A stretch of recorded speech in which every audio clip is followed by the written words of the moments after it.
Hello everyone, it's Seth, probably better known as Saffron Olive, and it's time for our first daily dose of Dominaria spoilers.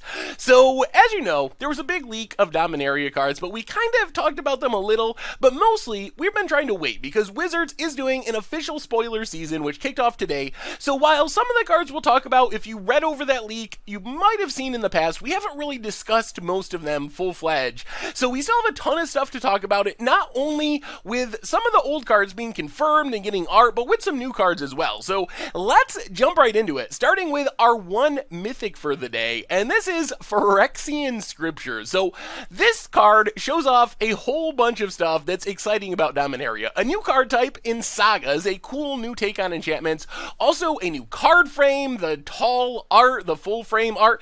So really cool looking card and potentially a powerful card. So if you didn't read my article over the weekend, I wrote about Sagas, so check that out if you want a full breakdown of Sagas and how they work. We can't really go over all of it today, but basically the basics of Saga are, when you play it, you put the first lore counter on it and get the first ability. So with Phyrexian Scriptures, you pay 4 mana, you cast it, immediately you get to put a +1/+1 counter on up to 1 creature, it becomes an artifact. Then, at the end of your draw step, so sort of entering your first pre-combat main phase, you get to put another lore counter on it and trigger the next ability. So on your next turn, at the end of your draw step, you go to your main phase, you get to blow up all non-artifact creatures. So you get to keep the one creature that you put the counter on because it's an artifact now, and then on your next turn, at the same time, going from your draw step to your first main phase, you exile all cards from your opponent's graveyards, and you lose your Phyrexian Scriptures. It goes to the graveyard. So basically, these are really unique enchantments. Phyrexian Scriptures kind of feels like a suspend card or like a weird suspended sorcery. I don't even know how to describe it.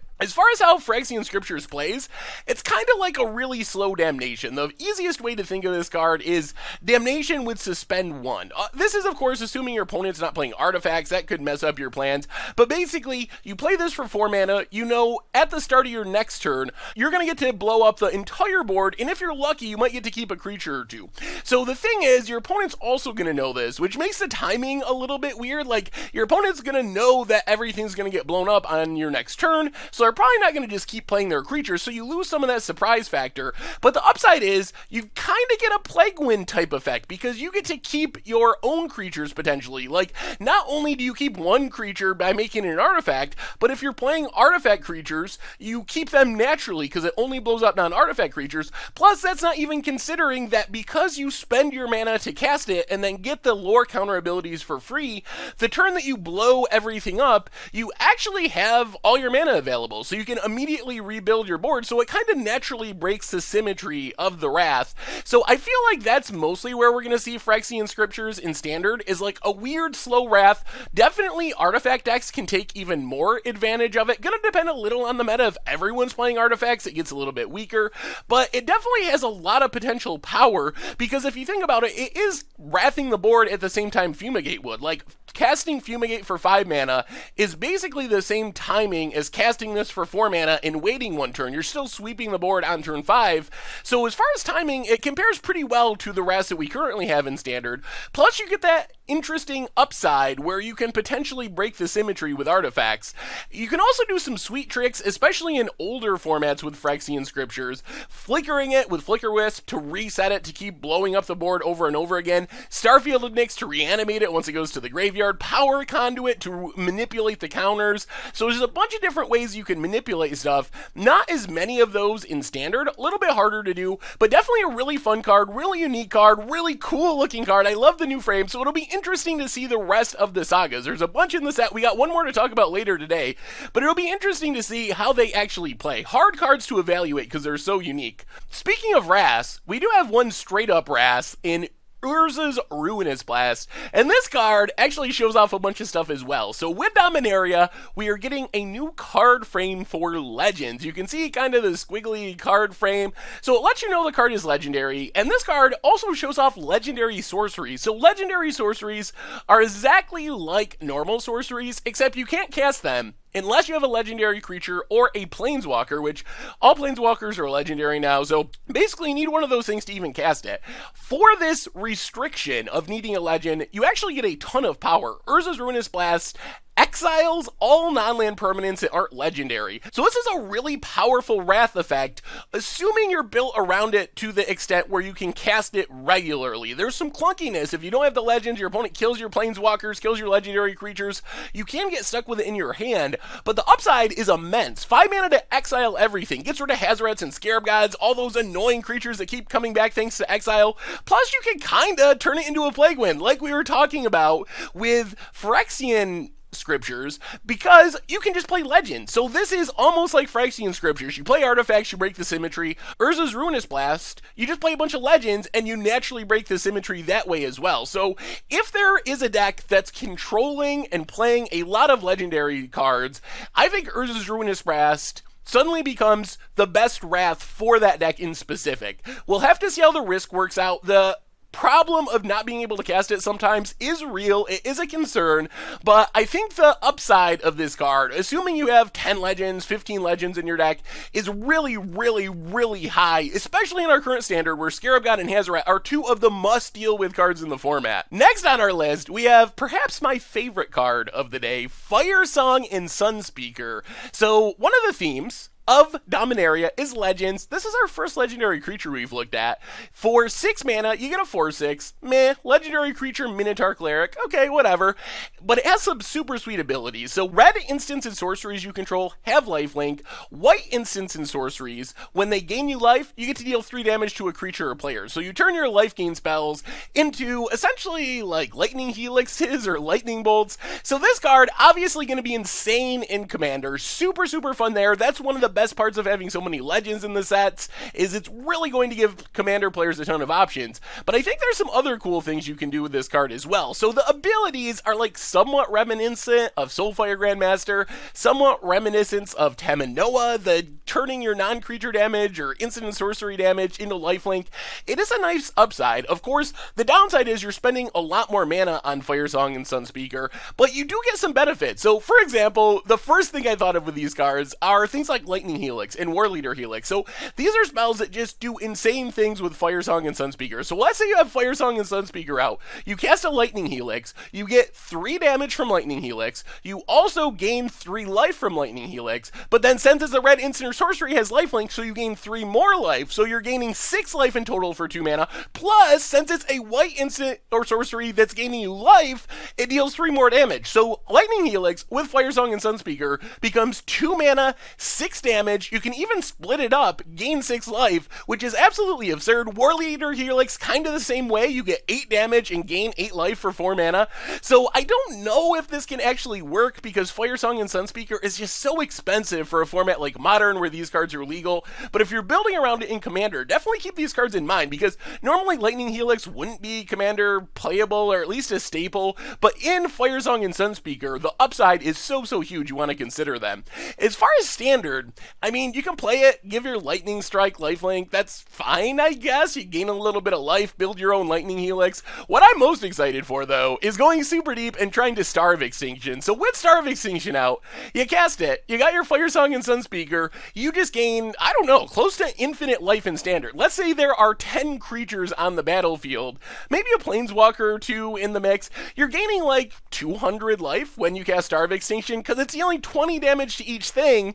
All of that damage has lifelink, so 10 creatures / planeswalkers, you're going from 20 life to 220 life for 7 mana, plus you're sweeping the board and you're blowing up a land.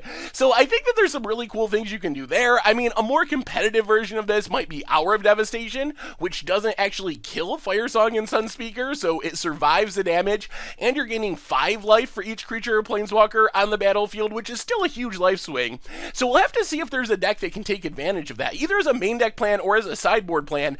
The big body is nice, kind of hard to kill, definitely has some cool combo potential, and you can also just do some janky life gain stuff. The white part of Firesong and Sunspeaker, definitely the less powerful part, but having Sanguine Sacrament to gain a bunch of life, also just Lightning Bolt something, pretty good. Renewed Faith, gain 6, Lightning Bolt something. Approach of the Second Sun's kind of hilarious. I don't know why you need a Lightning Bolt attached to it, but you can cast Firesong and Sunspeaker on turn 6, turn 7, approach, gain a bunch of life, Lightning Bolt something. So I think that it'll most most likely be abused for the red aspect, the giving it lifelink, Star of Extinction, Hour of Devastation, maybe in standard for like against odds or budget magic. Definitely a cool commander. So I don't know. I just love this card. It's got the build around me combo potential that is just so much fun. So while being a standard staple might be a bit of a long shot, I definitely think it is one of the sweetest cards we've seen so far to build around. Next on our list, we have another saga in the Flame of the Keld. So this one, a little bit weirder compared to Phyrexian Scriptures. Phyrexian Scriptures was easy to think about. You just wait a turn, you wrath the board, that's what it does, slow damnation.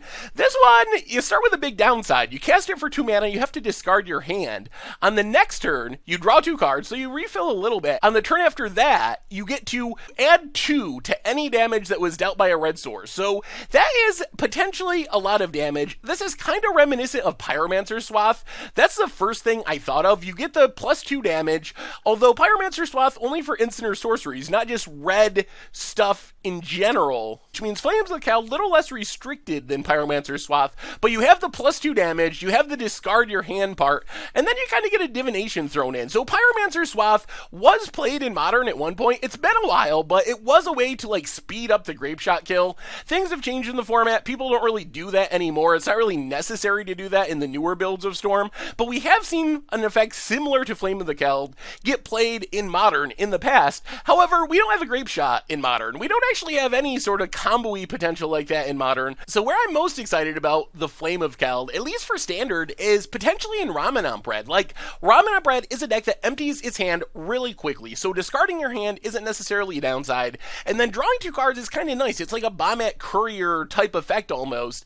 And then you get a ton of damage to close out the game. The +2 damage means your Earthshaker's hitting for 4, your Hazoret's hitting for infinity, discarding cards, doing crazy stuff, Lightning Strike 5 damage. So if you time it right, you should be able to just close out the game that turn. I mean, even if you just discard 2 cards to Hazoret, that's 4 damage. That is a lot of damage per shot. 8 damage total. That's a great way to close out the game. Throw in a Lightning Strike for like 6, 8 mana. You're just killing your opponent out of nowhere. Plus, remember, with Hazoret being the key card in Ramanamp Red, sometimes discarding your hand is an upside. Like, this is a card that says, if everything goes wrong, I really need to attack with my Hazoret. I can play this, discard 2 or 3 cards, get empty-handed, get in that Hazoret hit, and know that I'm going to draw and refill the next turn for free to maybe draw the damage I need to close out the game. So we'll have to see if this can actually show up in main decks of Ramanamp Red, but I think it at least has a chance to be a sideboard card at minimum for Ramanamp Red, and potentially main deck potential. The damage potential is very high, very explosive card, so we'll see where it fits. Also worth mentioning, we don't have official spoilers of them yet, but Goblins we know is a returning tribe in Dominaria, so we might see some sweet Goblin action with Flame of the Keld as well. So wrapping up our discussion today, we got a few lower rarity cards. Saproling Migration, basically the Saproling version of Raise the Alarm. Pretty fine card. Making 2 1/1s for 2 mana is a decent rate, and then if you get to kick it for 6 mana, you get 4 of those. We'll see if Saprolings get enough support to be a real tribe, but even just as a standalone token producer, works really well with stuff like Anointed Procession, just to make some more tokens. 4 tokens for 2 mana, pretty good deal. 8 for 6 mana, even better deal. So we'll see if this could show up in some token decks. You got Watley that takes advantage of cards like this, so super excited to see the Saproling version of Raise the Alarm showing up in Standard. Otherwise, some other lower rarity stuff. Vicious Offering, very strong card. Will see play constructed. -2 makes it like a Moment of Craving on turn 2, which is already fine, and then if you build around it a little bit, or just desperate, it kills Scarab God, it kills Hazoret for 2 mana. Sure, you gotta sack a creature, but if you're getting rid of a Hazoret or a Scarab God or whatever, definitely worth the cost, and that doesn't even include some sort of aristocrat, self-sacrifice, death trigger type thing. The rest of the cards, mostly limited fodder. Academy Drake, Windrake with upside, gonna be very good in limited. Sarah Disciple, it's fine. I mean, I guess you can pump it. Flying First Strike for 2 mana, whatever. Kind of like filler, but maybe in an aggressive white limited deck. And then Guardians of Koilos.